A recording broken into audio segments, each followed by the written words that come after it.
एक साथ टूट पड़े 13 देश। भारत ने नीतियों के मामले में ओपेक और रूस को भी पीछे छोड़ा। पश्चिमी देश भी भारत की नीतियों से हैरान। भारत ने जीता सबका दिल। वहीं दुबई में भारतीयों के लिए एक खूबसूरत तोहफा।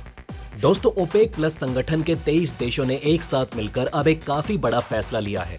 हालांकि इन सभी देशों ने पूरी दुनिया को तो चौंका दिया, लेकिन भारत ओपेक प्लस देशों से भी एक कदम आगे निकला, क्योंकि भारत ने ओपेक प्लस देशों के इस फैसले का तोड़ पहले ही निकाल लिया था। दरअसल दोस्तों, अमेरिका और पश्चिमी देशों ने एक साथ मिलकर ये फैसला लिया है कि 5 दिसंबर से रूस का तेल और नेचुरल गैस नहीं खरीदेगा, बल्कि ये सभी देश अपनी ऊर्जा की जरूरत सऊदी अरब और खाड़ी देशों से पूरा करेंगे। इस बात का फायदा उठाते हुए ओपेक प्लस देशों ने अब अपनी तेल की सप्लाई प्रतिदिन 20 लाख बैरल के हिसाब से कम कर दी है। अचानक से तेल की सप्लाई इतनी कम हो जाने से तेल और नेचुरल गैस के दाम काफी ज्यादा तेजी से बढ़ेंगे, और जिस बात का डर था बिल्कुल वही हुआ। लेकिन दोस्तों, हैरानी की बात तो यह है कि इस बार ये सभी खाड़ी देश अकेले नहीं हैं, बल्कि रूस के साथ मिलकर ये ऐसा फैसला ले चुके हैं। यानी कि ओपेक प्लस संगठन के 23 देश इस फैसले में शामिल हैं। अमेरिका और पश्चिमी देश इस फैसले से काफी ज्यादा चिंतित हैं और काफी नाराज भी। जबकि जो बाइडेन सिर्फ 3 महीने पहले ही सऊदी अरब का दौरा करने गए थे, और उनके दौरे के 3 महीने के अंदर ही सऊदी अरब ने रूस के साथ मिलकर ऐसा फैसला ले लिया जिससे यूरोप के अंदर महंगाई और ज्यादा बढ़ने वाली है। खास करके ऐसे समय पर जब सर्दियां शुरू हो चुकी हैं, जहां पर ओपेक प्लस संगठन के सभी देश मिलकर लिए गए इस फैसले की वजह से तेल के दाम काफी तेजी से बढ़ रहे हैं। वहीं पर पूरे विश्व में महंगाई की मार और ज्यादा बढ़ेगी। इसके अलावा इसे रूस की काफी बड़ी कूटनीतिक जीत के तौर पर भी देखा जा रहा है। तेल और नेचुरल गैस की सप्लाई अचानक इतनी ज्यादा कम हो जाने की वजह से रूस का प्रॉफिट बढ़ेगा, जिससे रूस की अर्थव्यवस्था मजबूत होगी। वहीं पर यूरोपियन देश रूस का तेल खरीदने की बजाय खाड़ी देशों से तेल खरीदेंगे, जिससे उन्हें पहले के मुकाबले कहीं ज्यादा महंगी कीमतों पर तेल और नेचुरल गैस खरीदना पड़ेगा, जिससे उनकी अर्थव्यवस्था खराब होगी। कुल मिलाकर ये रूस के लिए सच में काफी बड़ी कूटनीतिक जीत है। हैरानी की बात तो यह है कि भारत को इसके बारे में पहले से ही पता था, और भारत की नीतियां इतनी ज्यादा अच्छी हैं कि हमने इस घटना का पहले से ही अनुमान लगाते हुए रूस के साथ long term oil supply deal करने का फैसला ले लिया था। वहीं भारत ने इस बात की संभावना अच्छे से समझ ली कि अगर 5 दिसंबर से सभी यूरोपीय देश खाड़ी देशों से तेल खरीदेंगे, तो ऐसे में सभी खाड़ी देश केवल उसी देश को तेल देंगे जो कि सबसे ज्यादा कीमत देने के लिए तैयार होगा। ऐसे में तेल और नेचुरल गैस के दाम अचानक से बढ़ना काफी हद तक संभव है, और ये बिल्कुल वैसा ही होता नजर आ रहा है। इसी चीज से निपटने के लिए भारत ने रूस के साथ पहले ही लगभग 1 साल की सप्लाई के लिए लॉन्ग टर्म डील साइन करने का फैसला किया, ताकि रूस के साथ हम अपनी तेल की जरूरतों को पूरा कर सकें। और रूस उस समय काफी डिस्काउंटेड कीमत पर तेल और नेचुरल गैस की सप्लाई करेगा, जिससे भारत की अर्थव्यवस्था को भी फायदा होगा। यूक्रेन युद्ध की वजह से यूरोपियन देश रूस के तेल और नेचुरल गैस का बहिष्कार कर रहे हैं। वहीं पर ऐसे में अब ना चाहते हुए भी इन सभी देशों को काफी महंगा तेल और नेचुरल गैस खरीदना पड़ेगा, जिससे यूरोप की जनता अंत में काफी परेशान होगी, जिसकी झलक हमें अभी ब्रिटेन में देखने को मिल चुकी है कि कैसे ब्रिटेन की जनता सड़कों पर उतर आई और विरोध करने लगी है कि आखिर उन्हें इतना महंगा एनर्जी बिल चुकाना पड़ रहा है। वैसे दोस्तों, हालात अभी और खराब होने वाले हैं, क्योंकि जैसे जैसे सर्दियां बढ़ेंगी वैसे वैसे नेचुरल गैस की डिमांड भी बढ़ती जाएगी, क्योंकि यूरोप जो कि काफी महंगा तेल और गैस खरीद रहा होगा, उसकी जनता को और ज्यादा परेशानी होगी। ऐसे में यूक्रेन के ऊपर रूस के साथ शांति बनाने और युद्ध खत्म करने के लिए दबाव बढ़ेगा।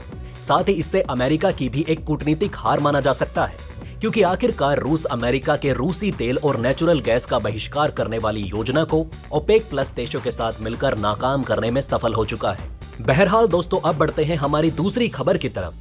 तो दोस्तों, दुबई ने अब भारत और आम भारतीयों का दिल जीतने वाला एक ऐसा कारनामा कर दिया जिससे हर भारतीय दुबई की काफी प्रशंसा कर रहा है।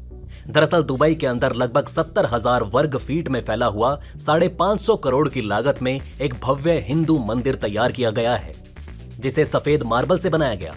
लगभग हर किसी का सपना होता है एक बार दुबई घूमने जरूर जाए, लेकिन पैसे की कमी या फिर किसी दूसरे कारण से वो दुबई घूमने के लिए नहीं जा पाते।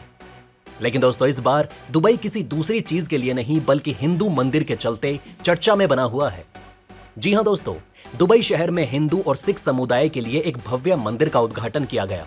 रिपोर्ट के मुताबिक इस भव्य मंदिर का शिलान्यास साल 2020 में रखा गया था। कहा जाता है कि आसपास के लोगों की मांग थी कि दुबई में भी एक हिंदू मंदिर होना चाहिए। रिपोर्ट के मुताबिक 5 अक्टूबर 2022 को इसे आम जनता के लिए खोल दिया गया।